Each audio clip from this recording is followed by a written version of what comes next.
आप इनके पिछले 2 महीने के भाषण उठा करके देख लीजिए। उनके भाषणों में एक बात पूरी बेशर्मी से बोली जा रही है कि हमें बहुमत दो क्योंकि हमें संविधान बदलना है। नरेंद्र मोदी जी और उनके सहयोगी कह रहे हैं कि हमें बहुमत दो, हमें संविधान बदलना है। और एक तरफ राहुल गांधी और इंडिया गठबंधन खड़ा है जो ये कह रहा है कि हम अपनी आखिरी सांस तक भारत के संविधान पर आंच नहीं आने देंगे, नहीं आने देंगे, नहीं आने देंगे।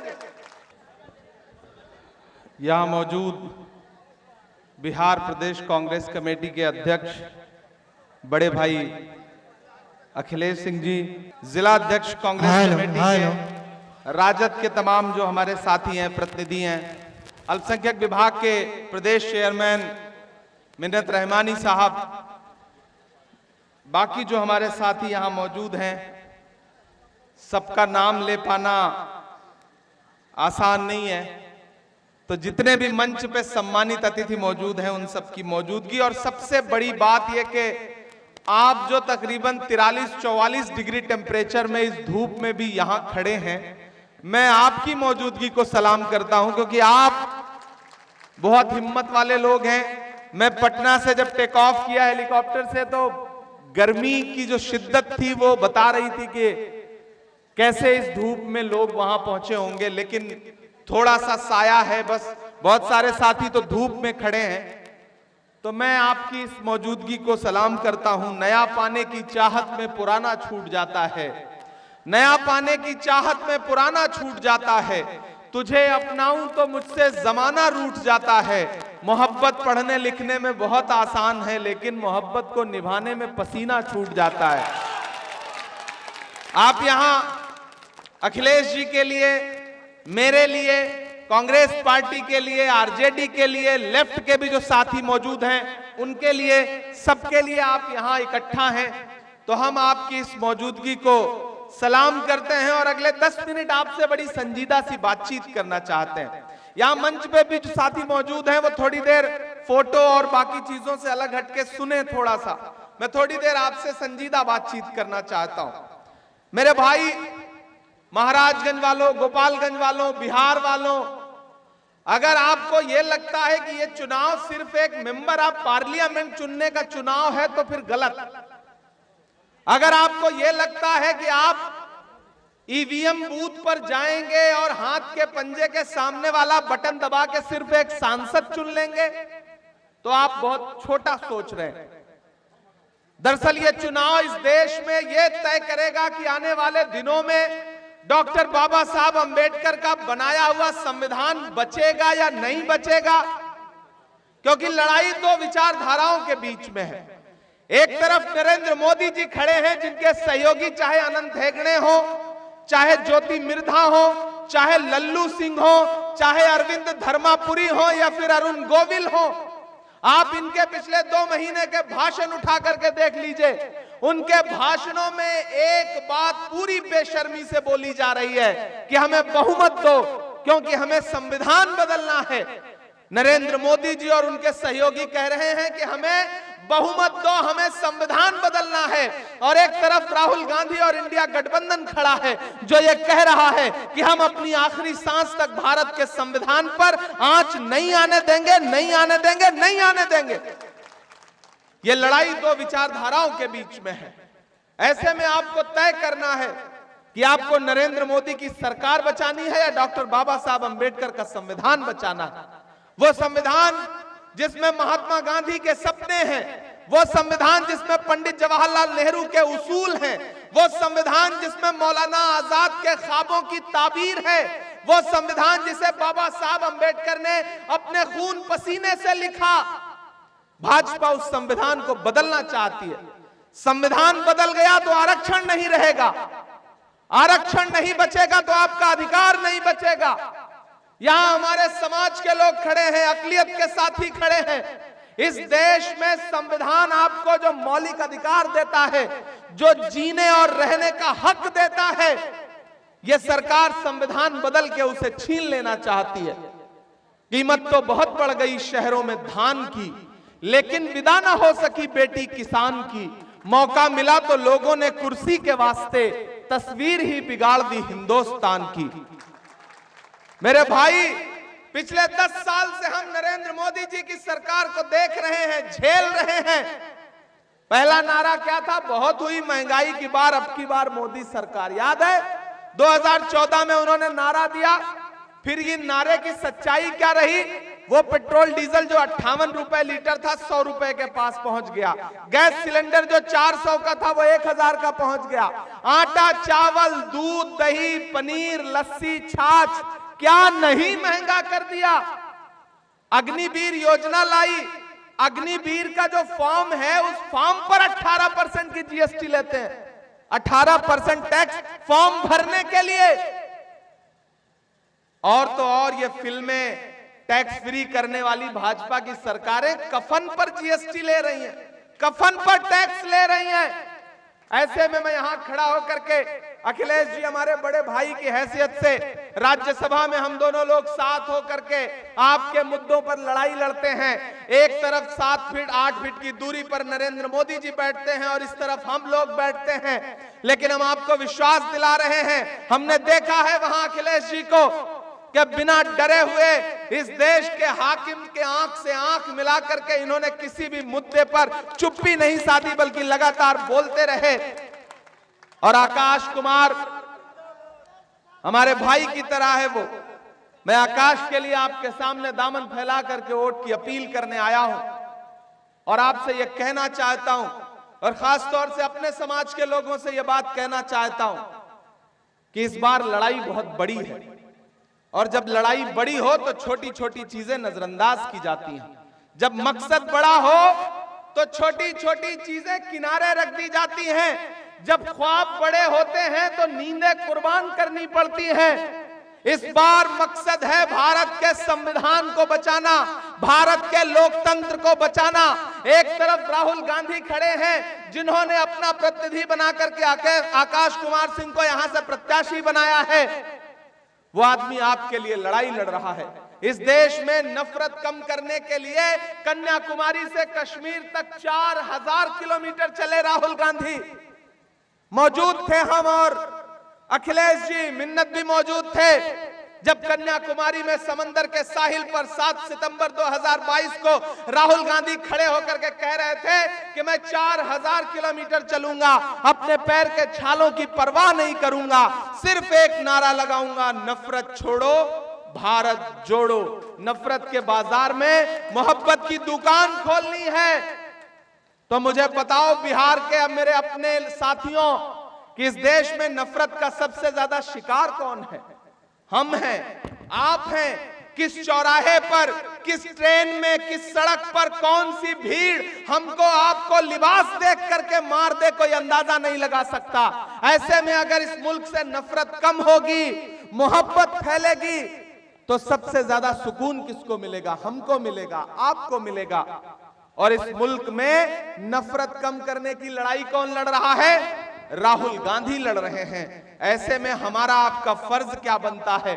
आप यहां तपती दोपहरी में 43-44 डिग्री टेम्परेचर में खड़े हैं। बहुत सारे साथी ऐसे हैं जो गर्मी की शिद्दत की वजह से ना आ पाए होंगे। मैं चाहता हूं कि सोशल मीडिया के जरिए, मीडिया के जरिए, आपके संदेशे के जरिए ये बात पूरे देश तक जाए। यहां माएं बहनें बड़ी तादाद में खड़ी हैं। मैं आप सबसे अपील करता हुआ ये कह रहा हूं कि इस बार लड़ाई बहुत बड़ी है। और अच्छी बात यह है कि गठबंधन बन गया है, इंडिया गठबंधन, जिसमें लेफ्ट के, आरजेडी के, कांग्रेस के सारे साथी मिल करके एक लक्ष्य बना करके आगे बढ़ रहे हैं। और वो लक्ष्य है भारतीय जनता पार्टी की सरकार को दिल्ली से हटाना और इंडिया गठबंधन का प्रधानमंत्री इस देश में बनाना। ये मकसद लेकर के हम सारे लोग चल रहे हैं। और आपको पूरी जिम्मेदारी से बता रहा हूं, मैं कांग्रेस पार्टी का स्टार प्रचारक हूं। अब तक केरल हो, उत्तराखंड हो, उत्तर प्रदेश हो, महाराष्ट्र हो, आंध्र प्रदेश हो, केरल हो, जम्मू कश्मीर हो, राजस्थान हो, बंगाल हो, बिहार हो, देश के लगभग सारे राज्यों में चुनाव प्रचार करता हुआ यहां पहुंचा हूं। ये टीवी चैनल वाले कुछ भी दिखाएं, इनके झांसे में मत आना। इस समय पूरे देश में बस एक नारा चल रहा है कि दक्षिण भारत में भाजपा साफ, उत्तर भारत में भाजपा हाफ। और बिहार से जो खबरें आ रही हैं वो तो और शानदार है। बिहार से भी यही खबर आ रही है कि बिहार में भी भाजपा गठबंधन साफ, और उत्तर प्रदेश जो उनकी सबसे बड़ी प्रयोगशाला है, मैं उत्तर प्रदेश से आया हूं, उत्तर प्रदेश में भी पैर के नीचे से जमीन सरक गई है। महाराष्ट्र से राज्यसभा का सांसद हूं, महाराष्ट्र में तो स्थिति यह हो गई है कि प्रधानमंत्री जी ने कोई मूर्ति आज तक नहीं छोड़ी होगी जहां जाकर के उन्होंने माल्यार्पण न कर दिया हो कि कुछ वोट मिल जाए। इसलिए मैं आपसे कहना चाहता हूं कि पिछले 5 दिन में प्रधानमंत्री का भाषण उठा के सुनिए, आपको समझ में आ जाएगा कि ना तो बातों में वो जोश है, ना चेहरे पर वो तेज है, ना बॉडी लैंग्वेज पुरानी वाली है, क्योंकि पैर के नीचे से जमीन सरक गई है। उनका इंटरनल सर्वे है कि वो चुनाव हार रहे हैं। ऐसे में मेरे भाई, मैं जानता हूं कि 4 जून को जब रिजल्ट आएगा और दिल्ली में इंडिया गठबंधन की सरकार बनेगी, तो महाराजगंज लोकसभा क्षेत्र के जो साथी हैं, मैं चाहता हूं कि आपका प्रतिनिधित्व करने के लिए आकाश कुमार सिंह जैसा एक युवा साथी जो है वो पार्लियामेंट पहुंचेगा, तो हमारा प्रधानमंत्री बनना और आसान हो जाएगा। सरकार बनने जा रही है और इस सरकार बनने में अपनी भागीदारी जताइए। इसलिए मैं आपके बीच में अपील करने आया हूं। आपसे मेरा एक बड़ा जज्बाती रिश्ता है, इस इलाके से, इस एतराफ से मेरा बड़ा जज्बाती रिश्ता है। भले ही आपसे मुलाकातें कम होती हों, लेकिन एक गायबाना तारुफ है आप सारे लोगों से। तो मैं आपसे ये कहना चाहता हूं कि अगर आप किसी बहकावे में, किसी झांसे में, किसी मुगालते में आकर के वोट देने नहीं निकलते हैं या कहीं और देते हैं, तो सीधा फायदा भाजपा को होगा। इसलिए मेरी आपसे अपील है कि झील में पानी बरसता है हमारे देश में, खेत पानी को तरसता है हमारे देश में, जिंदगी का हाल खस्ता है हमारे देश में, दूध महंगा खून सस्ता है हमारे देश में। यह लड़ाई बहुत महत्वपूर्ण है। और ये भाजपा के लोग कोई भी भाषण करें, इनके सारे भाषण झूठे हैं। प्रधानमंत्री जी खुद बहुत झूठ बोलते हैं और उसका असर उनके तमाम नेताओं पर भी आ गया है। एक दिन पार्लियामेंट में खड़े होकर प्रधानमंत्री जी बड़ा जोर जोर से लगे बोलने, बताओ कांग्रेस वालों तुमने 70 साल में क्या किया। मेरा दिल हुआ कि मैं उठ के बताना शुरू कर दूं, तब तक अखिलेश भाई पलटे, बोले इमरान मत बताना, जो बताओगे ये उसको भी बेच देंगे, इनका काम सिर्फ बेचने का है, मत बताना। तो 10 साल में सिर्फ बेचने के अलावा कुछ नहीं किया। मैंने सुना है आज प्रधानमंत्री जी आए हुए हैं और कांग्रेस से 70 साल का हिसाब मांग रहे हैं। मैं तो यहां खड़ा होकर कहता हूं, अरे जो सरकार अपना चलाया हुआ 2000 का नोट 7 साल नहीं चला सकी, वो हमसे 70 साल का हिसाब मांगती है। जो सरकार अपना चलाया हुआ नोट नहीं चला पा रही है, वो देश क्या चलाएगी। किसी झांसे में मत आइए। कांग्रेस पार्टी क्या कह रही है उसका मैनिफेस्टो पढ़िए। मेरा सौभाग्य है, मेरी खुशनसीबी है कि मैं उस मैनिफेस्टो कमेटी का सबसे कम उम्र का सदस्य हूं। मैंने बनाया है उस मैनिफेस्टो को, इसलिए पूरी जिम्मेदारी से यहां कह रहा हूं। वो मैनिफेस्टो कह रहा है कि 4 जून को हमारी सरकार बनाइए और 15 अगस्त से पहले इस देश के 30 लाख बेरोजगार नौजवानों को एक साथ नौकरी देंगे। हम नरेंद्र मोदी जी की तरह झूठा वादा नहीं कर रहे हैं कि 2 करोड़ दे देंगे, 5 करोड़ दे देंगे। हम क्या कह रहे हैं, 30 लाख नौकरी एक झटके में अपने बेरोजगार युवाओं को। यहां माएं बहनें खड़ी हैं, सुनिए, जो सबसे जरूरी बात है, जो सबसे क्रांतिकारी बात है, वो मैनिफेस्टो कह रहा है कि जैसे ही हमारी सरकार बनेगी, वैसे ही हर गरीब परिवार की महिला के अकाउंट में डायरेक्ट 1 लाख रुपए सालाना मिलेगा। खटाखट खटाखट खटाखट। राहुल गांधी जी कह रहे हैं ये 1 लाख रुपया सालाना, यानी कि 8,500 रुपए महीने। आपकी नौकरी तो आपके घर वाले से ज्यादा मजबूत और पक्की होगी। 8,500 रुपए हर महीने आपके अकाउंट में, महिलाओं के अकाउंट में डायरेक्ट देगी इंडिया गठबंधन की सरकार, कांग्रेस की सरकार। और सबसे महत्वपूर्ण बात जिस पे चर्चा नहीं हो रही है, 14 लाख आंगनबाड़ी के नए पद सृजित करेगी हमारी सरकार एक झटके में, 14 लाख।